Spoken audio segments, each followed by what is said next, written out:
Hi అండి అందరికీ. నేను మొన్న వైజాగ్‌లో ఉన్న హోమ్ మేకర్ ఇంటర్నేషనల్ హాస్పిటల్‌కి వెళ్ళాను. ఎందుకంటే మా నాన్నగారి మెడిసిన్స్ కోసము మీకు తోచింది చెప్పాలనుకుంటున్నా. ఏంటంటే ఆ విషయము, అమ్మగారికి హెల్త్ ప్రాబ్లమ్ ఉండేది. ఎప్పుడు కూడా మాక్సిమం ప్లేటెస్ అనేవి 10,000 లోపలే ఉండేవి. దానివల్ల చాలా ఎక్కువగా ప్రాబ్లమ్ ఫేస్ చేసాము. వైజాగ్‌లో పేరు మోసిన హెమటాలజీ హాస్పిటల్‌కి వెళ్ళాము. దానివల్ల మాకు ప్లేటెస్ అనేవి 2,00,000కి అబోవ్ అయ్యేవి. కానీ దానివల్ల స్టేర్స్ ఎక్కించారు మా అమ్మగారికి. ఎక్కించడం వల్ల ఏమంటే గ్లుకోమా వచ్చి కళ్ళుపోయేవి. 2016 నుండి 2018 మధ్యన మనం ఇంటర్నేషనల్ హోమ్ మేకర్ హాస్పిటల్‌కి మనము వెళ్ళాము. వెళ్ళిన తర్వాత అయితే భారతి మేడం గారు బాగా చూసారు.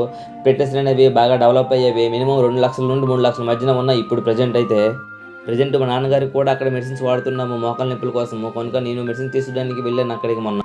అక్కడ చాలా రకాల ట్రీట్మెంట్ చేస్తున్నారు. లైక్ డయాబెటిస్ గానీ, థైరాయిడ్ గానీ, హార్మోన్ ఇంబాలెన్స్ గానీ, పీసీఓడీ గానీ, లేకపోతే ఇమ్యూనిటీ కోసం గానీ, లేకపోతే ఎక్స్టర్నల్ ప్రాబ్లమ్స్ ఉన్నా, లేకపోతే కిడ్నీలో స్టోన్స్ ఉన్నా, లేకపోతే ఎలర్జీ ఉన్నా, లేకపోతే ఆస్తమా ఉన్నా, జాయింట్స్ పెయిన్స్ ఉన్నా, నీ పెయిన్స్ ఉన్నా, డిస్క్ ప్రాబ్లమ్స్ ఉన్నా అన్నిటికీ అక్కడ కూడా మెడిసిన్స్ లభిస్తుంది. ఒకసారి సంప్రదించండి. ఎందుకంటే నా ఎక్స్పీరియన్స్ బట్టి చెప్తున్నాను మీకు. బాగానే ఉంటుంది. ఇది ఏమి ప్రమోషన్ వీడియో కాదు. నాకున్న సబ్స్క్రైబర్స్‌కి ప్రమోషన్ వీడియో అంటే నవ్వుతారు ఎవరైనా.